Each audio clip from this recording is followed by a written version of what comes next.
Hey, before we get started, I want to remind you that Truce is listener-supported. If you want to be a part of this one-of-a-kind show that asks big questions in an approachable way, become a patron. For just $5 a month, you can help me tell big stories like this upcoming season on the history of fundamentalism. And you'll get access to bonus materials. That's all at patreon.com/trucepodcast. That's patreon.com/trucepodcast. This episode is part of a long series about the rise of Christian fundamentalism up through the Scopes monkey trial. It can stand on its own, but when you're done, go back and start at the beginning of Season 5. Now that I've finished the main body of the season and am working hard on Season 6, I want to emphasize some important themes. This is takeaway number 5, the only thing we have to fear. Do you ever get an idea stuck in your brain? And ask yourself, why do I think about this strange little thing so much? I do that all the time. Maybe that's no surprise from somebody with a podcast that covers everything from pyramid schemes to the gold standard to the American West. One of the nagging topics that springs up in my brain is this speech delivered March 4th, 1933. This is preeminently the time to speak the truth, the whole truth, frankly and boldly. You probably know this one, or at least part of it.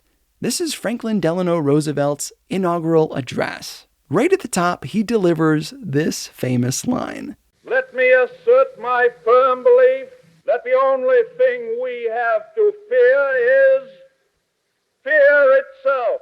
If you're like me and you've been in Christian circles for a long time, you've heard this quote. You probably read it in books and heard it on retreats. It's everywhere. Like when Stacey Eldridge used it in Becoming Myself. She wrote, "Fear is not our ally. It is not our destiny. As Franklin Roosevelt said, the only thing we have to fear is fear itself. The things we fear are in the way of our coming closer to Jesus, receiving his love, and being perfected by his love." Or J.P. Jones's book, Facing Goliath. David Jeremiah's What Are You Afraid Of? Facing Down Your Fears with Faith. Joyce Myers's Living Courageously. This quote comes up a lot. Go to Google Books and type in "the only thing you have to fear is fear itself," and then Jesus, and you'll get a ton of results. Also, do we have a fear problem? I'd argue yes, but not in the way these books use it. Most of which, from my unscientific survey, are using this phrase way out of the context. Today, I want to look not at the pop culture version of this saying, but what Roosevelt actually meant. You're listening to the show that uses journalistic tools to look inside the Christian church. We press pause in the culture wars in order to explore how we got here and how we can do better. I'm Chris Staron, and this is Truce.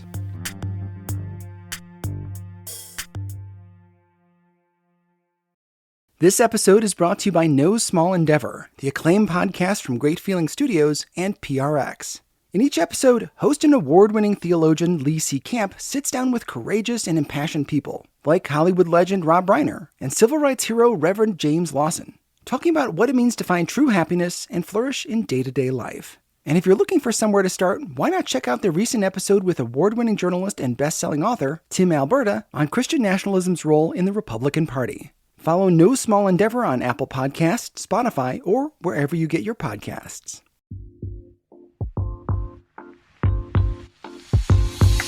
This episode is brought to you by Our Daily Bread Ministries, a global media organization that makes the life-changing wisdom of the Bible understandable and accessible to all. As a part of that mission, Where You're From is a podcast for those who believe it's important to stop and listen before we speak. Join us on each episode as we ask another Christian thought leader where you're from and discover how their life experiences and expertise, even if we may disagree with something they say, offers us important perspectives worth thinking about.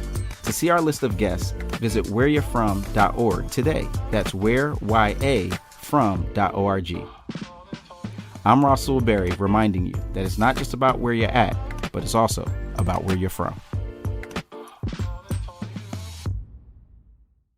I want to take you back to an interview I did earlier this season. You know, the interview I was totally fanboying out on. Jacob Goldstein was the guest, and he's the author of Money, the True Story of a Made-Up Thing, and a former host of the Planet Money podcast, and is now the current host of What's Your Problem? You heard from him in the episode about the gold standard. When we talked, I was trying to figure out why some people wanted to take the US back to the gold standard, a time when a certain amount of paper money bought you a fixed amount of gold.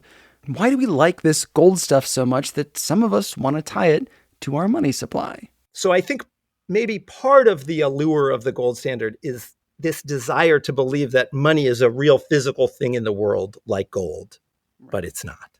Because regardless of what we choose money is going to be, it's going to be a matter of trust or faith. Whether it's gold that's the standard, or silver, or tacos, or broccoli, or paper, it's going to require faith or trust either way. Yes, absolutely. And in fact, it's the faith or trust that makes it money, right? Like gold is just rocks, like literally just like, it's literally just rocks. And today, really, like we think of paper as money, but most money isn't paper, right? Most money is just numbers on a computer, essentially, right? You get paid in direct deposit, and like the numbers you see when you look at your bank account on your phone go up. And, really the trust today is fundamentally in the country, right? The money operates at the level of the nation today, or in Europe in the case of the euro. But like the dollar is really trust in America as a growing concern, right? Certainly trust in the government, but trust in the American economy, right? Trust that America is going to keep functioning as a society and as an economy. And that's really where the trust is today, which frankly seems reasonable. Like Jacob said, gold is just rocks. Paper money is just that, paper. The only thing that gives the US dollar any value is our trust and faith in the United States, or the euro in the European Union. Money, no matter what country or governing body it originates from, is an expression of faith. It has value because we say it has value, whether it's made out of gold or it's ones and zeros. So what's the opposite of faith or trust? Fear. Which brings us back to 1933 with FDR and his famous line, "The only thing we have to fear is fear itself." Despite how it's used in small groups, men's and women's ministries, and movies, it doesn't really have that much to do with my personal anxiety, but the anxiety we as a collective people are going through. If you listen to the rest of the speech, which I've recorded as a bonus for patrons of the show, you'll see this for yourself. Remember, this was 1933, in the midst of the Great Depression. Lots of people lost their homes and jobs. We were still on the gold standard. Some people saw this financial panic and bolted to the banks, demanding that they get not just paper money, but maybe also the gold behind it. It's what we call a bank run. And in 1929, there wasn't enough of it to go around, so bank after bank closed down. Normal citizens lost their money. This was before bank accounts were insured, so one day people had money, and the next it was gone. Essentially, a bank in simplified terms is just a community trust, especially back then, before there were modern protections. We trust that the money will be there when we need it, that tomorrow the money will be worth something close to what it is today. If we trade $1 for a bag of lentils today, we'll get about the same bag tomorrow for the same amount of paper money. That's faith. But if people start to lose that faith, then panic sets in and mayhem ensues. This bank run phenomenon was unfortunately a part of life in the late 1800s and early 1900s in the US, and was caused, in part, by a loss of faith in the US economy. So when Roosevelt gets up and says, "We have nothing to fear but fear itself," this is what he was talking about. The collective fear that made people run on banks. There's a reason that some financial catastrophes are referred to as panics.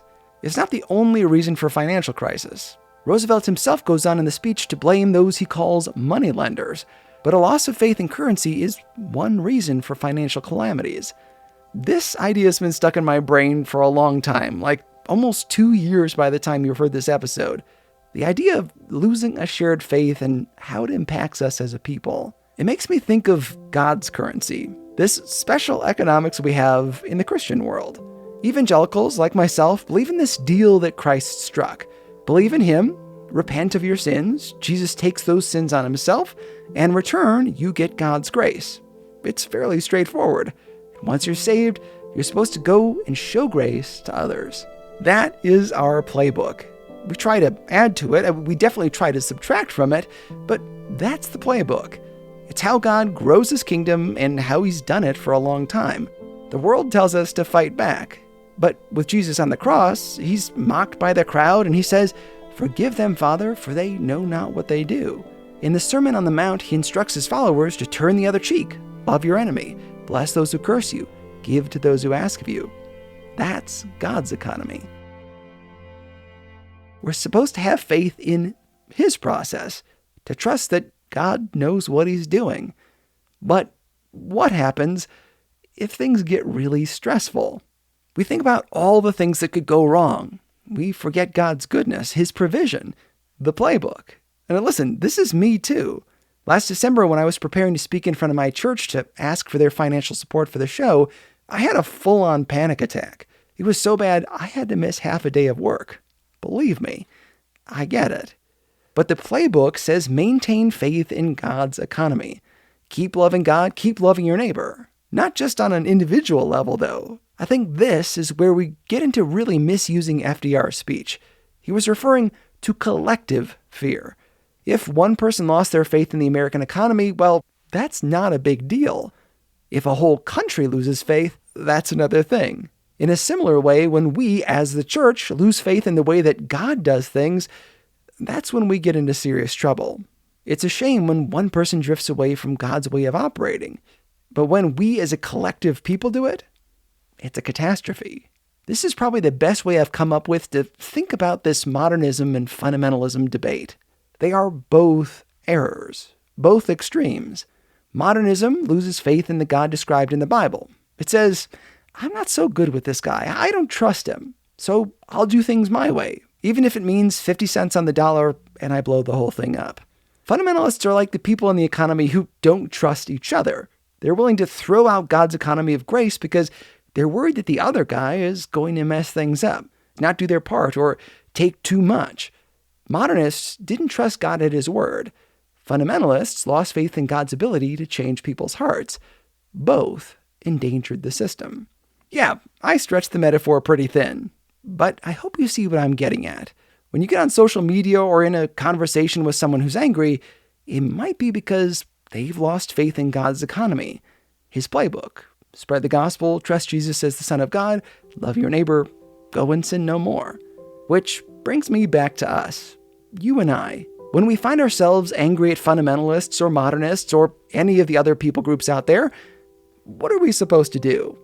As hard as it is, the beauty in believing in a 2,000-year-old playbook is that it doesn't change.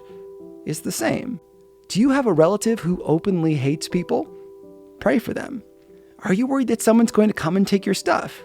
Then give it away before they can take it. Is your neighbor of a different religion? Then share your faith with them. Are you a redneck and your coworker's a liberal? Or vice versa? Bless them. Is it hard for you to commit to a church? Don't avoid the coming together of the saints. Is someone at school making fun of you? Is there someone running for office that you object to? Has money gotten tight? Are the kids acting up? Are you fighting with your spouse? God's economy is one of belief in who he says he is, and one of grace. It is built on faith, not fear. I'd say that American Christianity, like all stripes of it, are obsessed by fear. Liberals are terrified of conservatives. Conservatives are terrified of liberals. No wonder our churches, small groups, Bible studies are going crazy. We're soaking in fear. Yet the only thing we have to fear is fear itself. The antidote, the solution, is faith in God's economy, not ours.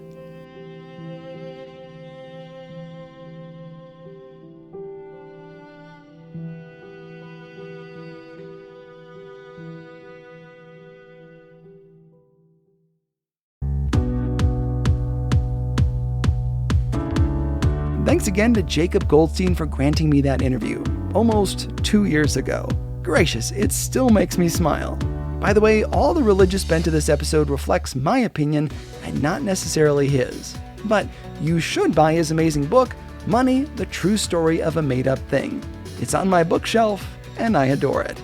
Special thanks to my twin brother Nick Starron for being an amazing sounding board. He's really a blessing to me.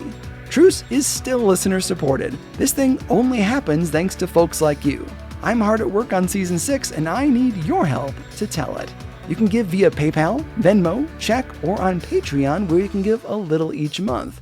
This show takes a lot of work, even for these little bonus episodes.